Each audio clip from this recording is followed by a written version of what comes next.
Halo teman-teman semuanya, ketemu lagi sama aku Merisa dari Mirazel Fashion Official YouTube. Teman-teman, hari ini kita akan membahas sebuah topik tentang brand ambassador. Apakah sebenarnya brand ambassador itu bisa berguna buat kita sebagai pemilik brand atau justru bisa menjadi bumerang buat kita? Jadi, brand ambassador itu adalah orang yang akan merepresentasikan brand kita di mata masyarakat. Nah, biasanya brand ambassador itu adalah selebritis atau mungkin orang-orang terkenal ya, entah dia di dunia maya ataupun di media-media televisi ya. Nah, itu yang diangkat untuk menaikkan nilai brand itu. Gitu. Jadi, kalau dilihat di sini itu agak sedikit berbeda dengan bintang iklan ya.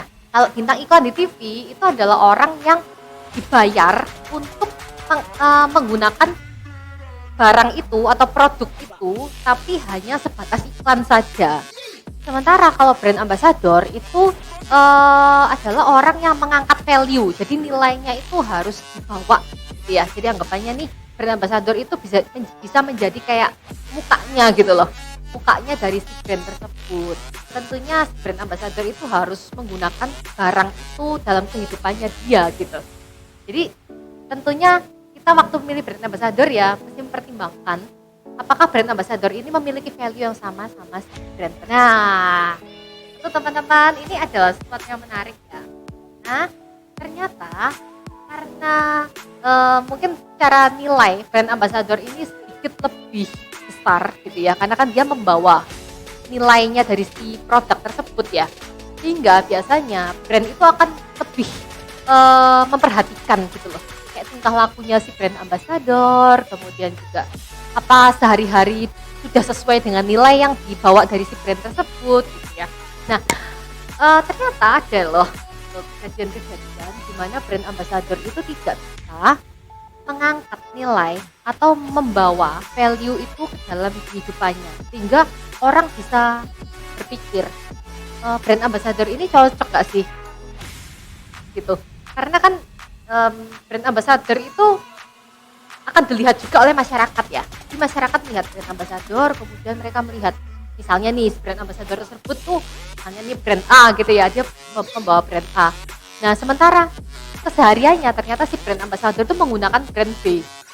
Tentu itu akan menjadi ambiguitas buat kita masyarakat melihat tuh brand ambassador ini kok pakai brand B padahal dia kan representasikan brand A, mukanya si brand A nih gitu, kok dia bisa pakai brand B. Nah, emangnya ada apa sama si brand A gitu kan. Jadi orang bisa berpikir seperti itu. Jadi di sini bisa teman-teman lihat ada beberapa contoh ya, brand ambassador itu yang menjadi bumerang bagi si brand yang diangkat ya. Ini ada contoh nih, beberapa tahun yang lalu di tahun 2016 teman-teman pasti tahu Isyana Sarasvati. Dia adalah brand ambassador dari Tokopedia saat itu. Nah, ada satu momen tuh diliput oleh sebuah brand nasional dan dia sempat ditanyain tuh biasanya belanja online-nya bagaimana kayak gitu ya. Terus Isyana itu bilang kalau dia tidak pernah belanja online gitu. Karena apa? Karena mungkin ya ada alasan dia takut dengan barang yang fail gitu kan. Nah, tapi bayangin nih posisinya gitu. Ya ini brand ambassadornya Tokopedia. Karena kita kan tahu nih Tokopedia itu jelas adalah sebuah platform pembelanjaan online gitu. Jadi bayangin nih, yang biasanya kita lihat ya, orang ini ambasadornya dari di Tokopedia gitu, yang menjual pembelanjaan online. Terus ternyata dia sendiri nggak pernah belanja online gitu. Jadi kita dari situ kan mikir, waduh, ini kenapa nih gitu kan? Ini nggak salah nih milih brand ambasadornya gitu. Jadi dari situ teman-teman lihat ternyata milih brand ambasador aja tuh nggak boleh sembarangan ya. Nah, bukan masalah sembarangan sama orangnya yang mungkin harus selebritis atau gimana.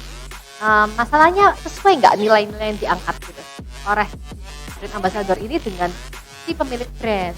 Ada juga kasus nih, ini terjadi di Rusia ya, waktu itu brand ambassador dari brand Samsung gitu, namanya Ksenia Sobchak ya. Dia adalah presenter gitu ya, jadi selebriti di Rusia dan dia diangkat oleh brand Samsung itu menjadi brand ambassador Samsung di Rusia. Nah, brand Samsung mengangkat seorang brand ambassador, maka si brand ambassador si Ksenia ini seharusnya dia kan menunjukkan Samsung ini menjadi bagian hidupnya dia ya. Tapi ternyata ada satu momen yang sempat juga terliput dia menggunakan iPhone gitu. Waktu itu dalam suatu kesempatan dan tertangkap oleh media, sehingga menjadi bumerang juga buat Samsung dan ini imbasnya lumayan gede ya. Jadi Samsung akhirnya nge-show si Xenia ini senilai 1,6 juta. Oh, gitu ya. Jadi dengan ini kita lihat, oh, wow, gitu ya. Mungkin ada hak juga ya. Kalau kita lihat di sini ya, brand itu sebetulnya boleh meminta brand ambassador tersebut untuk harus menggunakan brandnya dia. Karena namanya juga brand ambassador. Beda sama bintang iklan. Kalau bintang iklan nggak harus pakai barangnya dia, karena kan hanya satu momen saja. Gitu. Jadi di sini tentunya teman-teman harus memperhatikan, apalagi kita ya yang bergerak di bidang fashion, kita juga bergerak di bidang bisnis, gitu ya. Kita harus mengerti tentang hal-hal ini.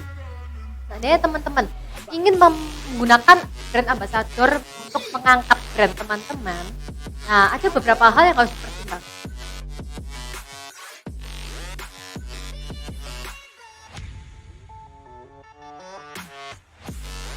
Ya, tips yang pertama, saat teman-teman memilih seorang brand ambassador adalah carilah tokoh atau orang yang memang sesuai dan relevan dengan brand kalian.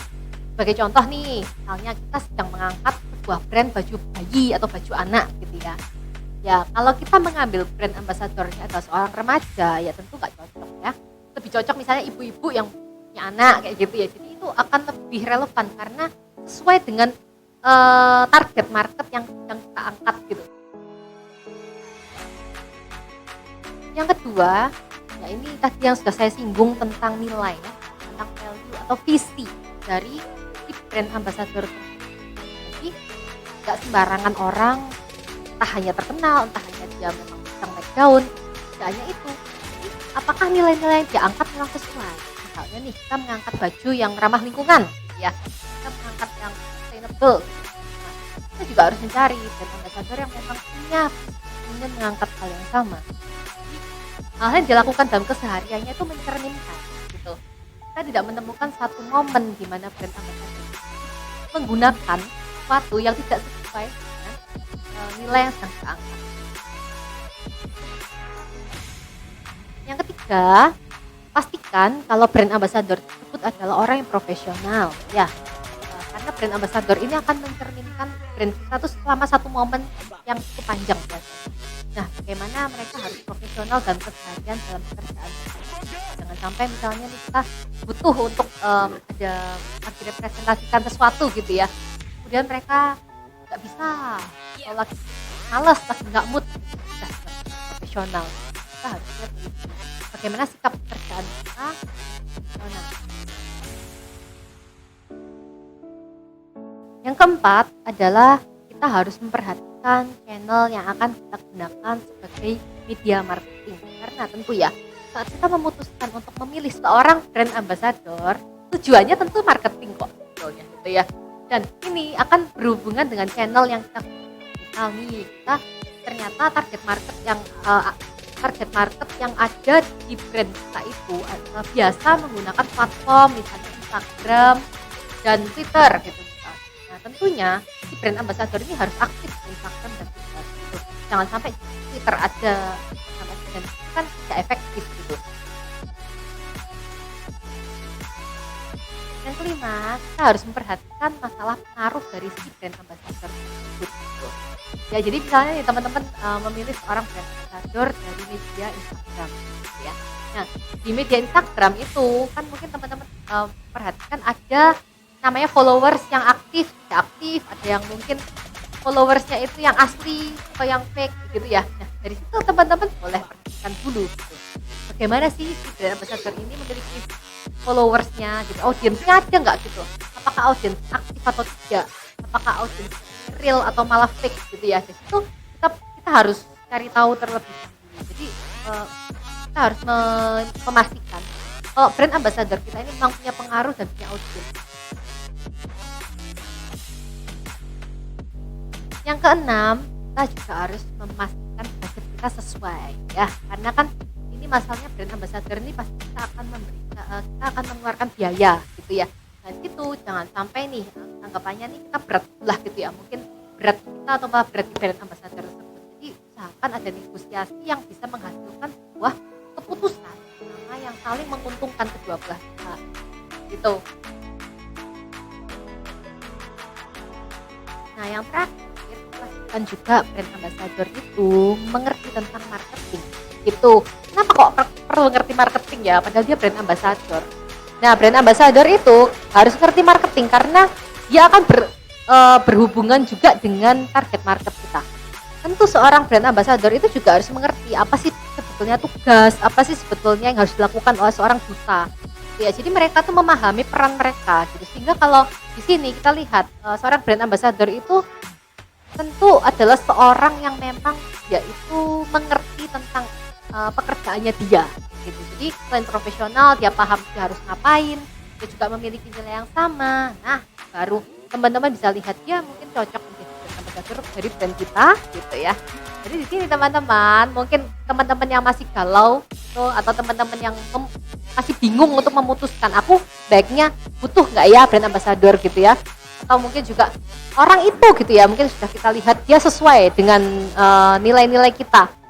Nah, hal lain apa yang mungkin kita harus survei dan kita harus cek terlebih dahulu kira-kira orang tersebut cocok nggak ya jadi brand ambassador kita. Teman-teman boleh ikutin setiap poin-poin yang sudah aku jelaskan tadi, kalian periksa satu persatu, kalian cek, kalian juga sesuaikan. Nah, dari situ baru teman-teman memutuskan untuk memilih seorang brand ambassador. Oke, terima kasih teman-teman. Jadi semoga ilmu tentang marketing ya hari ini bisa berguna buat teman-teman, dan jangan sampai salah untuk memilih brand ambassador kalian.